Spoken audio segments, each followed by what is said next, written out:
Thanks for viewing and welcome back to the channel. If this is your first time, subscribe so you don't miss the latest uploads.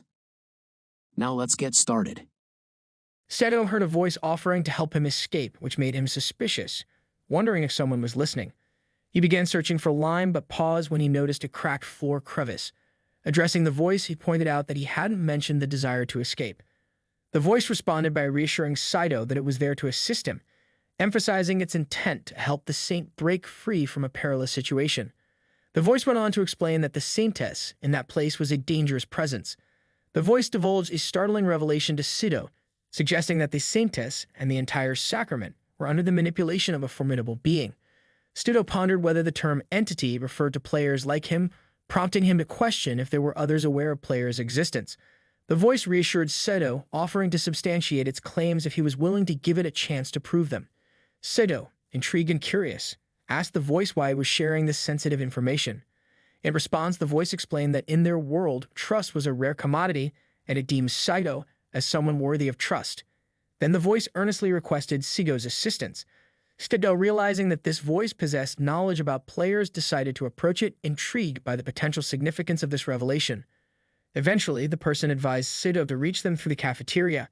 Taking the guidance, Sido used a special poison to corrode the floor beneath him, allowing him to descend from the cafeteria. As he laid eyes upon the person behind the voice for the first time, Sido couldn't help but wonder about the significance of the iron mask the person wore.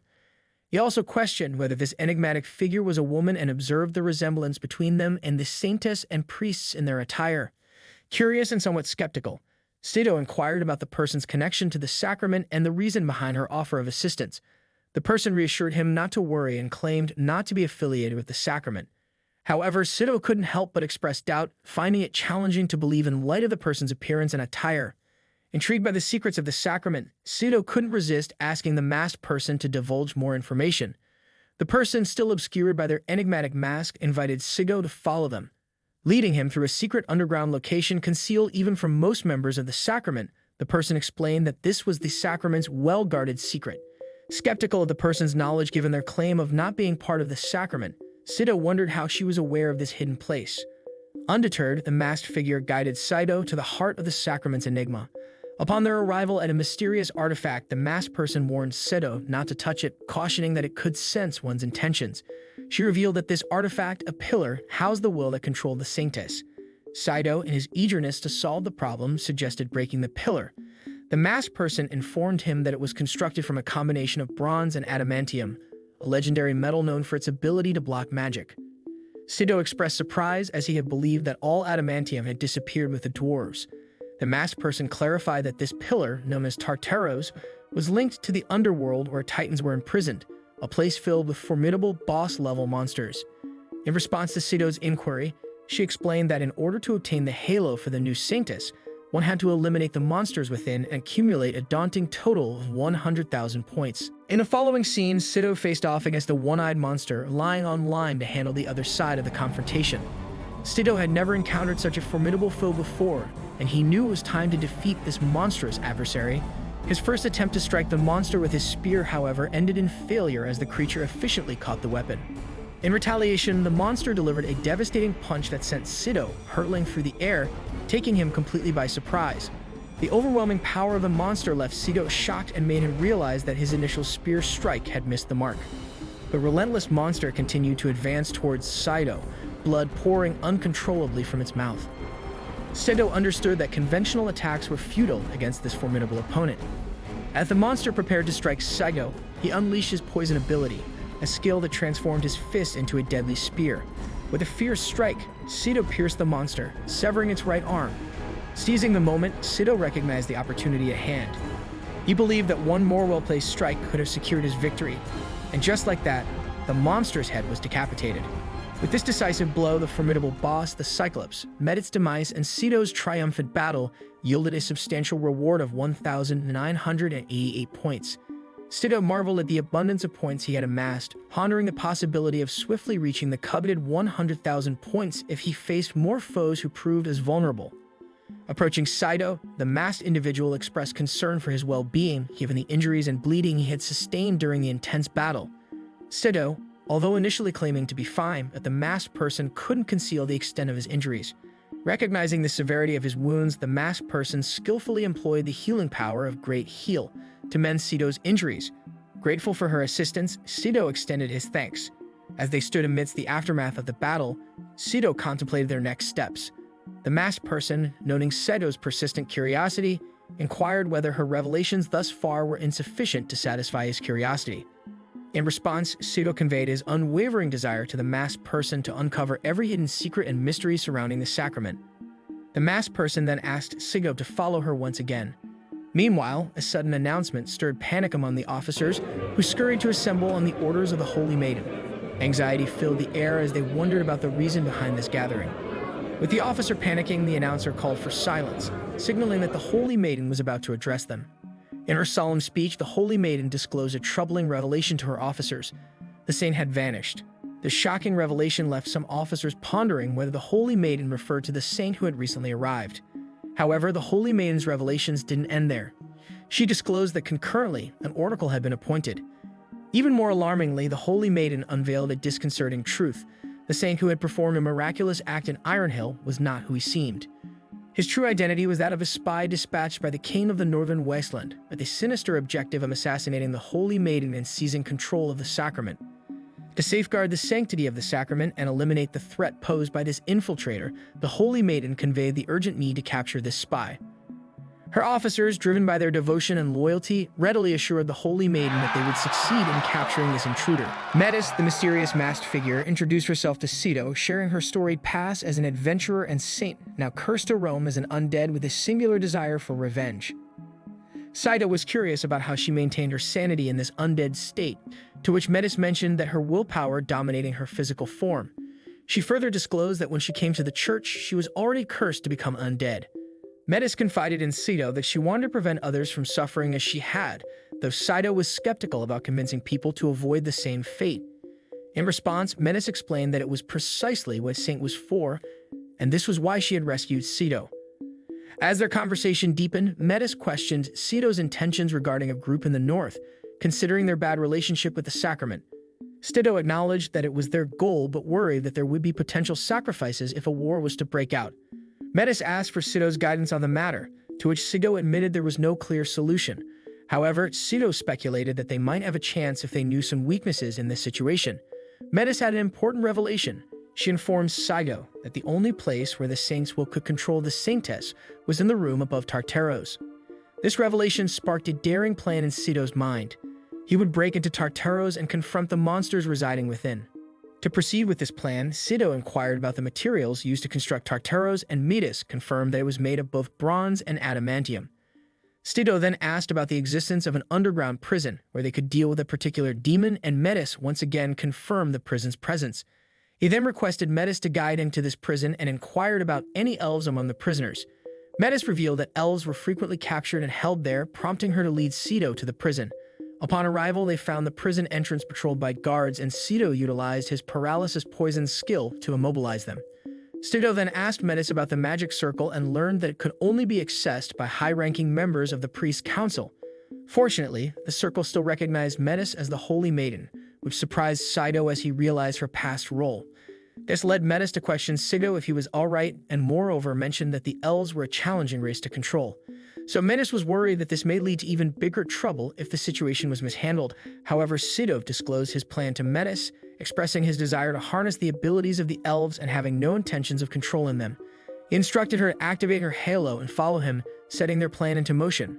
Meanwhile, in the prison, a girl named Kona seethed with anger at Sido, nursing a desire for revenge. Simultaneously, she found herself incarcerated. When Sido finally arrived, he was pleasantly surprised to witness Kona engaged in a fierce battle with her fellow prisoner.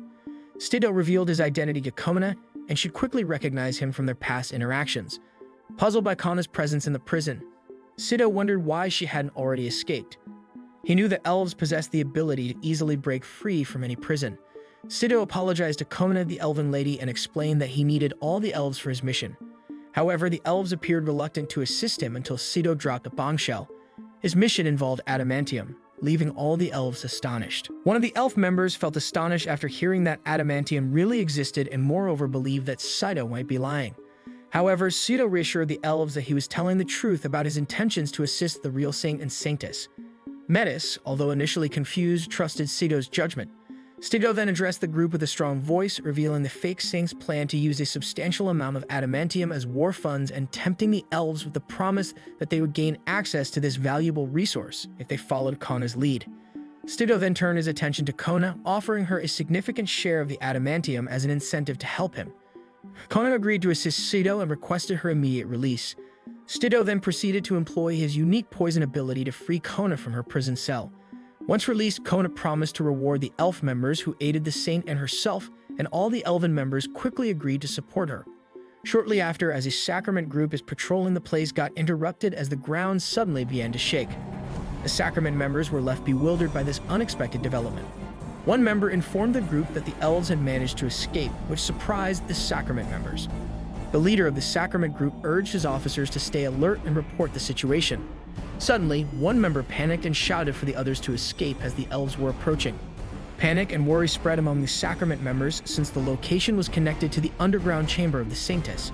The leader of the sacrament group realized that the saintess was now in danger. Amid the chaos, a fellow elf approached Kona and inquired if the substance they were fighting for was indeed adamantium. Kona, somewhat annoyed, instructed the elf to leave. They doubted her words. Shortly after, the elves reached the sacrament group, causing further panic in the area. The sacrament members prepared to defend themselves against the approaching elves, taking into consideration the significant number of elves. Sido advised Kona not to kill if possible, and Kona relayed this order to her men, instructing them to immobilize the enemy rather than kill them. The sacrament group readied themselves for the impending confrontation and activated their divine shield. However, their confidence was shattered when one of the elves activated a skill that effortlessly broke the divine shield. This unexpected turn of events surprised the sacrament group, making them realize that their opponents were far stronger than they initially thought. At the same time, Sido was equally surprised by the elves' combat abilities, finding them to be more formidable than expected. He urged Kona to continue advancing, and she passed this order along to her men while emphasizing the presence of the adamantium. Sido also noticed that all the sacrament were now on the same side. Shortly after, upon reaching the pillar, Kona inquired to Sido if the pillar is all that adamantium that he had been talking about, which Sido confirmed. Sido then revealed to the elves that in order to take the adamantium, they would have to dismantle the pillar, and furthermore asked them if they could do it. Meanwhile, one of the sacrament members went to inform their marshal about the elves escaping and moreover informed that the one leading them was the fake saint. The informant also mentioned about another saintess presence in the midst of elves. Pierre, the marshal, then decided to pursue the elves, wanting to find out Sido's true potential. In the midst of the hectic adamantium extraction operation, an elf expressed his doubts to Kona, sensing that something might be off. In response, Kona offered assurances and implored him to have faith in her leadership. Meanwhile, as the elves were working, Sido couldn't help but notice their remarkable skill in working with metals, which appeared to surpass even the renowned dwarves in their craftsmanship. This observation intrigued him. Amidst these discussions, Metis approached Sido with a grave revelation. The destruction of the towering pillar might unleash incarcerated monsters. Sido, seemingly undisturbed by this potential threat, calmly stated that it was an acceptable risk. Sido then reasoned that reinforcements were on their way and would soon arrive to strengthen their forces in the future struggle against the monsters. Simultaneously, a member of the sacrament sought out Pierre and revealed a significant breakthrough. They had located the escaped elves and the imposter posing as a saint. Although the towering pillar drew the sacrament's attention, but what truly bewildered them was the sight of Metis standing alongside the fake saint, both radiating halos. Even more astonishing was the realization that Sido, too, had a halo beside him. This unbelievable revelation left the sacrament member deeply confused. Remaining determined in the face of these revelations, Sido turned to Metis, recognizing that the time had come for her to step into her role as a true saint, acknowledging the urgent need for such a figure. With determination, Sido called upon Pierre, Yonha, and the members of the sacrament, affirming the validity of their concerns. Sido then revealed that Metis was the real saintess whom they all had been following for justice and wisdom, leaving the sacrament members surprised. Moreover, Sido revealed that he was there to aid the real saintess. One of the sacrament members then asked Sido for proof for his claims and to prove that Metis was the real saintess. In an attempt to explain, Sido then mentioned that the fake saintess is a demon who drove away the true saint, and as evidence, Sido asked them to look at the pillar where the elves were and moreover showed them the evidence that the current saint was a fake. Shortly after, Yuna requested Sido to explain to them as to what that pillar actually was. Suddenly, Sido recalled that Priestess Yuna's player was clearly a man who cared about people, so Sido decided to pull him into this to create a discord. Sido then explained to Yuna that the pillar is called Tartaros, which is a magical structure that spawns dangerous monsters, and moreover reveal that they plan to use it to instigate war with the northern natives. One of the sacrament members wondered if they were trying to create a pretext of war, and Yunha also inquired to Sido if it is true that the saint tried to start a war using that rather than the king of the wasteland, upon which Sido confirmed. Yunha then approached Metis and pledged her allegiance to Metis, and shortly after Yunha mentioned that she knew that something was off, as the saint could not possibly be the villain. One of the sacrament members inquired to Yunha if she really thought through this, upon which Yunha stated that she believed in Sido as he had proven himself to be trustworthy before. With a moment's pause, everyone stared at each other, waiting to see as to what would happen next. However, it had been too late, and the plan had worked as the king had opened Tartaros. Sido immediately asked Kona to retreat with the elves whilst mentioning that Tartaros was opening.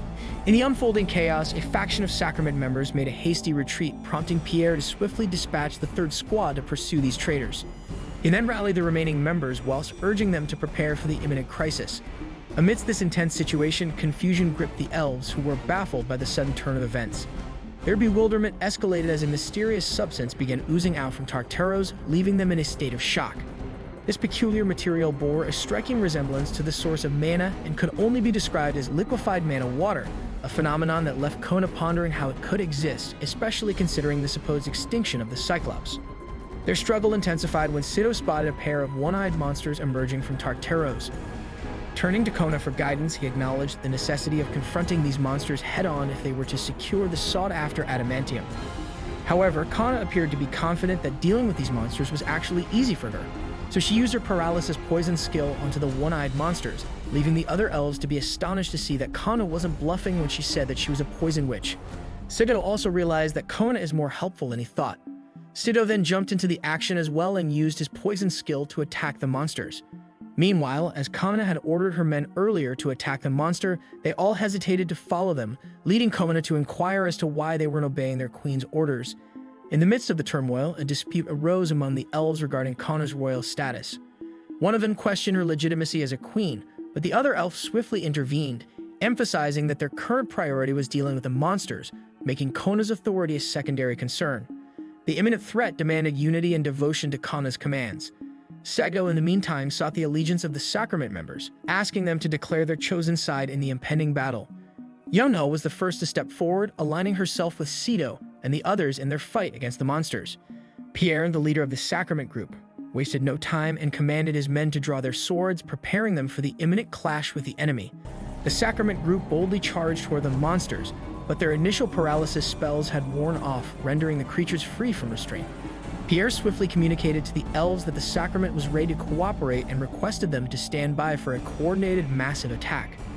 In response, the sacred shields were activated, signaling the commencement of a potentially critical battle. With the fearsome battle coming to an end, Cyclops got defeated, and one of them gave 2,309 points, whereas the other Cyclops gave 2,113 points. One of the sacrament members was slightly disappointed to see that the Cyclops only gave around 2,000 points. Moreover, the field dungeon got open and a main objective appeared, which was to destroy Tartaros. Meanwhile, Sido inquired to Kona as to how the elves were holding up, upon which Kona replies that all is well. However, there were still two main monsters. Meanwhile, Pierre didn't appear to fully trust Sido yet. However, Sido decided to explain everything to Pierre once all this was over. Shortly after, Metis brought the number one monster still being alive to attention of Sido and mentioned that they can't go on like this. Sido is worried as to why the odds hadn't changed even after killing numerous monsters and wondered if his predictions were wrong. Amidst a fierce battle with a menacing monster, Sido engaged in a conversation with a fellow female player, Rogue. He inquired about where she had been, and Rogue cryptically explained that she was laying low due to someone's unexpected presence, someone who wasn't supposed to find her.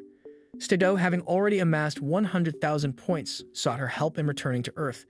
Rogue confirms Sido's inquiry, however, questioned Sido's intentions, wondering if he planned to escape after everything they'd been through. Sido assured her that he had no such intentions. As they conversed, an elderly character joined them, curious about Rogue's identity. She then introduced herself, but the elder was puzzled since he had never encountered a Saint player in Iron Hill before.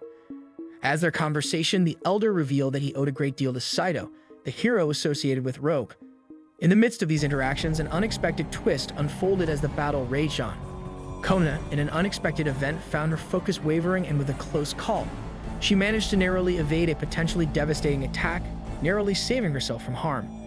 Although Sido advised Kona to rest and replenish her energy, however, she declined, stating that she merely let her guard down for a few seconds. Sido realized that the situation was bad, not just Kona, but the stamina was running low for others as well. Meanwhile, the Elder and the Lady Player were discussing about the constantly appearing monsters, and the Lady Player mentioned that there must be a core that creates these monsters. However, soon Sido discovered due to the player's conversation that the core was an artifact, so he addressed Metis and asked her if there was a passage somewhere that connected to the Sanctus headquarters. Meanwhile, the Lady Player mentioned to the Elder that they should defeat the Sanctus to sever the continuity. Sido then made his way to the passage along with Metis and thereupon asked Metis to deactivate the halo. Furthermore, Sido instructed Metis to not tell anyone about what she saw or heard from then onwards, and moreover mentioned that he had a secret too and asked Metis if she could promise to keep it, upon which Metis agreed. Sido then engaged in a conversation with the female player, Rogue, and upon seeing Sido conversing, Metis inquired to him as to who he was talking to. In response, Sido stated he was talking to his guardian angel. However, Metis mentioned that they would discuss about it more after this was over. Sido then shifted his attention to the challenge of facing the fake saint, a formidable opponent who happened to be a deity. Although Rogue acknowledged the formidable nature of this adversary, Sido remained resolute and prepared for the impending battle. However, the situation took an unexpected turn. Due to the deity's restrictions, the area they were in transformed into a dungeon. Sido realized that this transformation would allow the Game Master to intervene, creating a new dynamic to the situation. Rogue, acting swiftly, summoned the Game Master, who was utterly confused by the dungeon's sudden appearance under Sido's influence. Sido seized the moment and recalled a previous conversation with the Game Master where he expressed his desire to undertake a field dungeon challenge independently. He further inquired if, with the Game Master's authority, sub-goals could be established within field dungeons. Intrigued, the Game Master asked for clarification on how he could be of assistance. Sido's response was clear. He wanted the other heroes to confront and vanquish the dungeon's formidable monsters, setting the stage for an epic showdown. Sido clarified that his ultimate goal was to defeat the corrupted fake saint and restore the real saint. This prompted the Game Master to inquire whether Sido intended to manipulate the actions of the other heroes as part of a sub-quest, which Sido promptly affirmed. The Game Master, however, expressed his doubts, all the while emphasizing the impossibility of challenging a deity. Unfazed, Sido recalled his previous encounter with a deity. He mentioned about the warrior's death and dropped a bombshell. He was the one responsible for killing the deity. This revelation left the Game Master utterly astonished. With determination in his eyes, Sido decided to take on the task of confronting the fake saint himself. He entrusted Rogue and the Game Master with the responsibility of holding off the formidable monsters while he proceeded to confront the corrupted deity. Sido believed that if he killed the saint and unlocked her descent, it would only create misbalance, and that would it when suddenly Sido also proposed that they could also kill the god while they were descended with a probability penalty. Although the Game Master remained reluctant, but soon after realizing that they were in this together, he began to set the plan in motion and initiated a sub-quest of stopping the false saint's demons from attacking underground. Upon completion, 100 points would also be rewarded to all heroes involved in the raid. So Sido asked the moderator if 100 points would be enough to move all the heroes. However, since there were thousands of soldiers underground, 100 points each would be totally equivalent to around 100,000 points. Shortly after, the Sacrament soldiers discovered this sub-quest. Meanwhile, the rival players started calling for the Game Master as a field dungeon had just opened. Moreover, the rival players were surprised too, as the Sacramental Order were off-limits to GMs. Meanwhile, Yona, Komuna, and Co. were finding it difficult to face the monsters, and the mana source was about to run out as well. In an unexpected event, Yona got surrounded by enemies. However, Pierre swiftly arrived to her aid and promptly saving her from the impending danger. Shortly after, every soldier started looking at their status window, and not just one or two, but numerous sub-quests had been assigned to each of the soldiers. Yona immediately exclaimed to Pierre whilst mentioning to him that what the saint was true when he mentioned about the fake saint. After a while, Yona read out loud a sub-quest written with such characters that could only be seen by the heroes. The sub-quest was to defeat the corrupted saint and bring back the true saint. Unexpectedly, a huge strength of Sacrament members arrived at the scene for their aid, leading Pierre to inquire as to how they knew about this place. One of the members explained that they all rushed after they saw the sub-quests, and moreover mentioned that everyone was gathered there after realizing that they were deceived. Yuna then asked Pierre as to what they should do, leading Pierre to state that as members of the Sacrament Order, they all have a responsibility. He then asked Yuna about the saint's current whereabouts, upon which Yuna mentioned that the saint and the fake saint went into the latter's room. After getting deceived once, the sacrament was determined to not fall into anyone else's trap, and with a stern voice, Pierre ordered the sacrament members to defeat the monsters with elves. Meanwhile, Rogue was still spectating while Sido is determined to make his way back to Earth, having already collected 100,000 points. Guided by Metis, Sido ventured closer to the room where the fake saintess was waiting. Curiosity got the best of him, and he couldn't help but ask Metis about the potential drawbacks of using divine skills in her undead state. To his surprise, Metis revealed that employing her divine abilities in her undead form caused excruciating pain, as her lifeless flesh briefly reanimated during these actions.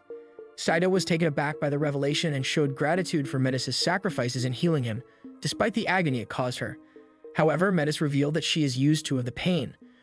Following this, Sido made his way into the chamber where the fake saint awaited. Upon his arrival, the imposter addressed him with a question. She wanted to know if Sido believed he could hide their conversations by speaking in different voices. Additionally, she probed whether Sido could hear the voice of the gods, a reference to her own deceptive divinity. Sido admitted to concealing their exchanges, but with a touch of humor, he couldn't resist mentioning the fake saint's peculiar penchant for female bodies, hinting at the imposter's unscrupulous nature. In response, the fake saint asked Sido if he was inviting trouble just because he could confront a god after hearing their voices. In order to get back, Sido charged his poison skill towards the fake saint. However, it got efficiently blocked off and the injection of the special poison failed. Moreover, the elder player found Sido's efforts to be useless, and at the same time, Sido also realizes that the poison was not working. In retaliation, the fake saint charged back at Sido and attacked him with her weapon. However, Sido managed to defend it successfully whilst asking the fake saint if that she got. The fake saint was, however, getting annoyed by Sido constantly talking and immediately launched another attack at Sido, which once again got efficiently defended by Sido. However, Sido immediately noticed a pattern and found the fake saint's movements to be strange, as she was constantly avoiding the black spots on the floor whilst charging towards Sido. The fake saint once again attacked Sido, which gets narrowly escaped by Sido. He then inquired to Metis if she was alright, and moreover asked her if she noticed these black spots before entering. However, Metis in a reply told Sido that the black spots weren't there when she was there, and Sido realizes that this needed to be investigated. While Sido and the fake saint engaged in their battle, the situation outside the dungeon worsened. The players were struggling to contend with the relentless onslaught of the monsters. Sido's sharp mind began to connect the dots, suspecting that the increasing black spots in the dungeon were somehow linked to the events occurring outside. His intuition led him to the conclusion that excessive narrative manipulation had been used to flood the dungeon with monsters. However, the fake saint's words interrupted Sido's thoughts. She taunted him, claiming there was nothing he could do to stop her. Sido, determined to prove her wrong, challenged her to face him head-on. In response, the fake saint, infuriated by Sido's defiance, struck her staff against the dungeon floor. The impact triggered a chain reaction that ruptured the dungeon's ceiling, causing menacing Cyclops monsters to emerge from the depths below. The situation took a dire turn as Cyclops started making their way towards Sido, setting the stage for a high-stakes showdown. Meanwhile, Sido wondered if the floor just got opened to get more monsters summoned. The fake saint then ordered the summoned monsters to get rid of Sido. The situation had worsened and Sido had dug a hole for himself, or so it may seem. The fake saint appeared to be having an upper hand in this clash, and at the same time, Sido appeared to have run out of ideas. Dealing with the fake saint alone was difficult enough for Sido, and with these upcoming monsters, it would be near impossible for Sido to achieve his sole purpose of returning to Earth. Meanwhile, on the other side, the monsters were getting the better of the players. The casualties had begun and Sido and Co. were running out of time. Simultaneously, it seemed like things were getting sorted down below. The fake saint was finding this end to be fitting for her enemies. The fake saint then mentioned to Metis that she would also have to pay the price for orchestrating all of this, and so Metis dared the fake saint to go ahead and try. As the monsters were heading up, Pierre had no idea what to do. He then soon realized that in order to stop the monsters, they had to disable the defense barrier, but that would cause more harm to their allies. However, if they would not capture the fake saint, then no one would save in the end. So Pierre ordered for the defense barrier to be disabled and asked his men to not let the monsters go up. Meanwhile, the other sacrament members kept throwing the swords at the monsters climbing the wall in an attempt to not let them escape. The number of casualties increased time after time as the battle went on. Numerous soldiers found themselves injured and several casualties happened in just a matter of minutes. However, the soldiers were ordered to not retreat and keep holding off the monsters. Shortly after, the mana runs out and some of the soldiers were wanting to fled as they could not see themselves winning this confrontation.